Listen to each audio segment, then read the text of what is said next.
Biden and Kamala are scuttled out, scurrying like cockroaches since the Trump light got turned on.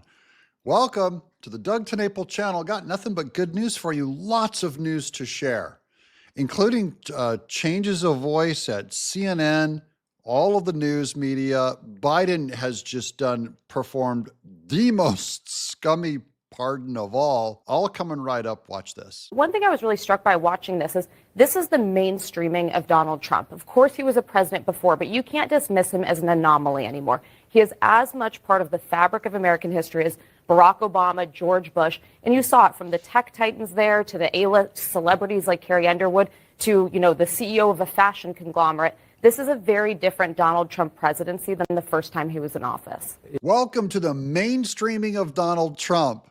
That is CNN. And now here's bitter Barack Obama on his way out saying he was barely able to behave during the inauguration. Did you behave, sir? Just barely.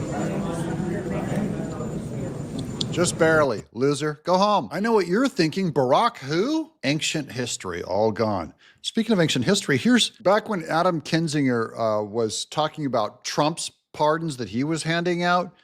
He said that you're guilty if you get one.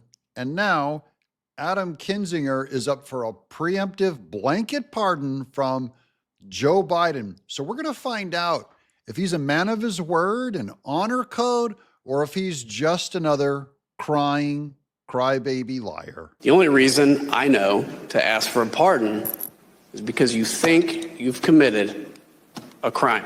I only know of one reason to seek a pardon, because you're worried that you're guilty, that you committed a crime. That's pardoned Adam Kinzinger. Does he still feel that way? But hold on, here's Chuck Schumer saying the same thing. The president seems intent on filling each of his remaining days in office with petulance, grievance, self-interest. The president's reportedly asking his staff about whether he can whether he can issue. President's reportedly asking his staff whether he can issue preemptive pardons for himself, his family members, Rudy Giuliani. There's a simple answer: no.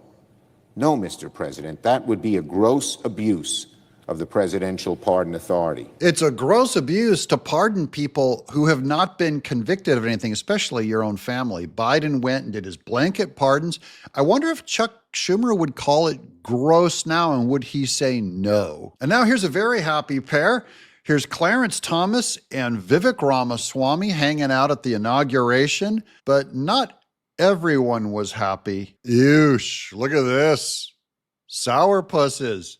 You know what they're mad about? They're going, oh no, Trump's next Supreme Court pick is going to be hired based on merit. And here we are at President Biden's pardon of his family members. This is really disgusting. This has even liberals are online saying this is terrible. Executive grant of clemency. Joseph R. Biden Jr. To all whom may represent shall come greeting. Be it known this day, Joseph Biden of the President of the United States, pursuant to the order under Article 2, blah, blah, blah, that James Biden, that's his brother, Sarah Jones Biden, Valerie Biden Owens, John T. Owens, and Francis W. Biden get full and unconditional pardon for any nonviolent offenses against the United States that they may have committed or taken part in during the period from January 1st of 2014 through the date of this pardon. And it's signed by Joe Biden. That's a declaration of guilt. That is everyone involved in the Biden complete scam. And then he has the audacity to write this. Here's Biden's rancid explanation. I circled the word but there, if you look at that red circle, because Milt Friedman always said you can ignore everything before the word but. So we're going to start with the lies Biden tells. My family has been subjected to unrelenting attacks and threats motivated solely by a desire to hurt me. The worst kind of partisan politics. Unfortunately, I have no reason to believe these attacks will end. I believe in the rule of law, and I am optimistic that the strength of our legal institutions will ultimately prevail over politics. But, so you can remove all that. That's all a lie. Everything you said before that. Now we move on. But baseless and politically motivated investigations wreak havoc on the lives, safety, and financial security of targeted individuals and their families, even when individuals have done nothing wrong and will ultimately be exonerated. False. The mere fact of being investigated or prosecuted can irreparably damage their reputations and finances. Wow, they didn't say that about all the people he hunted under in Trump's people, Rudy Giuliani, Sidney Powell, Steve Bannon. That is why I am exercising my power under the Constitution to pardon James Biden. So these are all of his family members. Now, this is my favorite. Now, liberals, they demand that they control how you think and what you think. This is the last sentence. The issuance of these pardons should not be mistaken as an acknowledgement that they engaged in any wrongdoing, nor should acceptance be misconstrued as an admission of guilt for any offenses. However, that's not what they said. Remember, it's Adam Kinzinger and Adam Schiff that said it makes you look very guilty to accept this pardon. And now here's Mike Lee. Says president should be consistent with Article 2, have the power to fire anyone they want in the executive branch. So he's saying Trump should do a blanket firing of everyone under presidential appointments. It could be all of FBI, all their lawyers, basically everyone. You could gut everyone but J.D. Vance. Watch this. I'm most excited about the fact that we're going to have a president who recognizes some limit on federal power, recognizes the fact that there's a difference between the legislative branch and the executive branch. Also looking forward to having a president who is a sentient being. All these things matter.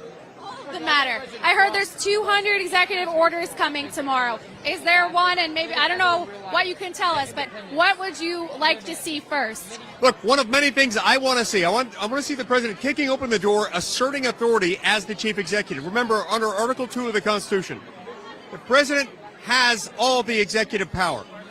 As I read it, I think that should mean he can decide who to fire. He can fire everybody except for the VP who is independently elected. Who should he fire if he can in Congress and the Senate? He should fire everyone in the executive branch. He doesn't have the ability to fire people in the legislative branch or the judicial branch, but he does in the executive. I should have said, if you could get rid of someone, who would it be? The entire executive branch workforce. Boom. Take them all out. I'm with him.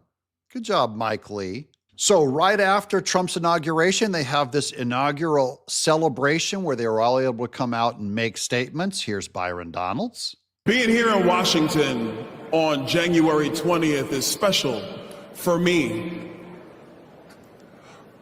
This is the day we commemorate the birthday of Dr. King.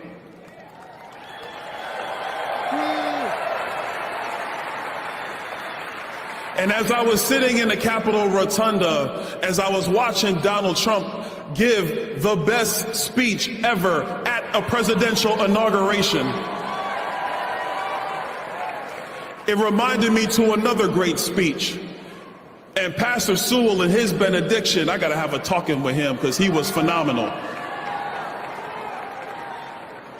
But what it said to me is that in our country, there are no perfect men. There are no perfect women.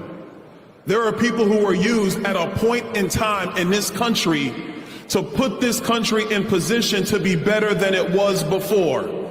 And so that's why in the Capitol Rotunda, when President Trump talked about that bullet that went through his ear, and that he is here at this time because God has placed him here at this time to make sure that the golden era of America comes through right now. And I like him referencing Martin Luther King and Jr. and saying they're not perfect, because he definitely was not perfect either. Now, real quick, I have the President Trump's a more complete America First priorities list. Let's watch this. Let's look at this together. I'm going to get this off of Alex Pfeiffer on X. It says, for immediate release, President Trump's America First priorities: make America safe again. President Trump will take bold action to secure our border and protect American communities. This includes ending Biden's catch and release policies, reinstating it, building the wall, ending asylum for illegal border crossings, cracking down on criminal sanctuaries, and enhancing vetting and screening of aliens. Number 2, President Trump's deportation operation will address the record border crossings of criminal aliens under the prior administration. Number 3, the president is suspending refugee settlements. Number 4, the armed forces, including the National Guard, will engage in border security, which is national security, and will be deployed on the border to assist existing law enforcement personnel. Number 5, President Trump will begin the process of designating cartels, including the dangerous Tren de Aragua, as foreign terrorist organizations and use the Alien Enemies Act to remove them. The Department of Justice will seek the death penalty as an appropriate punishment for heinous crimes against humanity, including those who kill law enforcement officers and illegal immigrants who burn Americans on a subway. Here's make America affordable and energy dominant again. The president will unleash American energy by ending Biden's policies of climate extremism, yay, streamlining, permitting, and reviewing for rescission all regulations that impose undue burdens on energy production and use, including mining and processing of non-fuel minerals. This will make us competitive with China. President Trump's energy actions empower consumer choices in vehicles, shower heads, toilets, washing machines, light bulbs, and dishwashers. So there's no more making incandescent light bulbs or forcing dishwashers to not be, forcing them to be electric. Washing machines to not be gas powered. President Trump will declare an energy emergency and use all necessary resources to build critical infrastructure. President Trump's energy policies will end leasing to massive wind farms that degrade our natural landscapes and fail to serve American energy consumers and kill whales. President Trump will withdraw from the Paris Climate Accord. Oui. All agencies will take emergency measures to reduce the cost of living. President Trump will announce the America First trade policy. America will no longer be beholden to foreign organizations for our national tax policy, which punishes American businesses. We're about to go reciprocal. And finally, drain the swamp. This is the most important one. And this is going to play into our last panel because you already have Democrats trying to sue Elon Musk's DOGE. The president will usher a golden age for America by reforming and improving the government bureaucracy to work for American people. He will freeze bureaucrat hiring, except in essential areas, to end the onslaught of useless and overpaid DEI activists, diversity, equity, and inclusion activists, buried into the federal workforce. He will pause burdensome and radical regulations not yet in effect that Biden announced. President Trump is announcing an unprecedented state of executive orders for rescission. President Trump is planning for improved accountability of government bureaucrats. The American people deserve the highest quality service from people who love our country. The president will also return federal workers to work, as only 6% of employees currently work in prison. That's going to be what wipes out most of these guys and makes them quit. He's making them all come back to the office. Only 6% of them are showing up to work. President Trump is taking swift action to end the weaponization of government against political rivals and ordering all document retention as required by law. President Trump is also ending the unconstitutional censorship by the federal government. No longer will government employees pick and require the erasure of entirely true speech. On the president's direction, the State Department will have an America First foreign policy. Bring back American values. The president will establish male and female as biological reality and protect women from radical gender ideology. This is very well done. Basically, we're going to go back to science. American landmarks will be named to appropriately honor our nation's history. Okay, take a look at this. This shows you where all the Democrat priorities are. I'm going to real quick open this back up again. This is why I spent so much time on Elon Musk. Elon Musk, Elon Musk, Elon Musk from the very beginning of when he bought Twitter. He is the single most important advocate and helper of Trump to help him win the White House. Now, he's starting that DOGE, Department of Government Efficiency, where they're going to cut all the waste. What's the first lawsuit the Democrats launch? On DOGE. That's their priority, guys. They fear him and that part of the government the most, even more than closing up the border, my friends. First lawsuits against Trump administration target DOGE. Within minutes of Trump taking the oath of office, at least 3 lawsuits were filed in federal court in Washington seeking to shut down Elon Musk's department.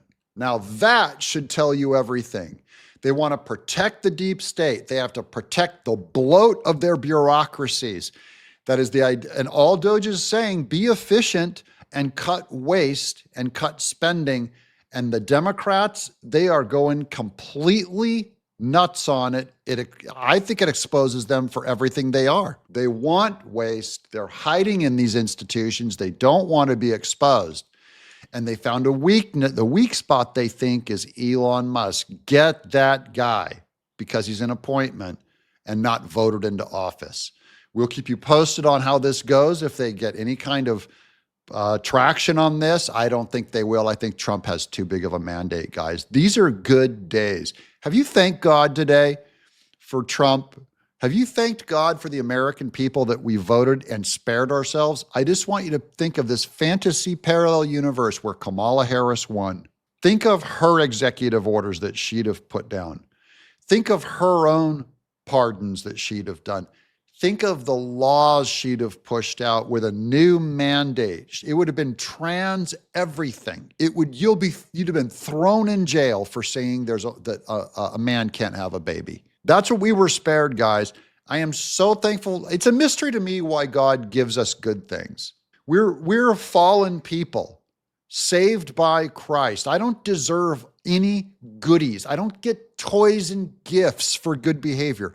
That's not the economy God set up. So to me, it's a mystery when something amazingly good happens. And in this case, Trump winning is so good that it would be a crime, even if you're an atheist, not to thank God. I'm Doug in exile.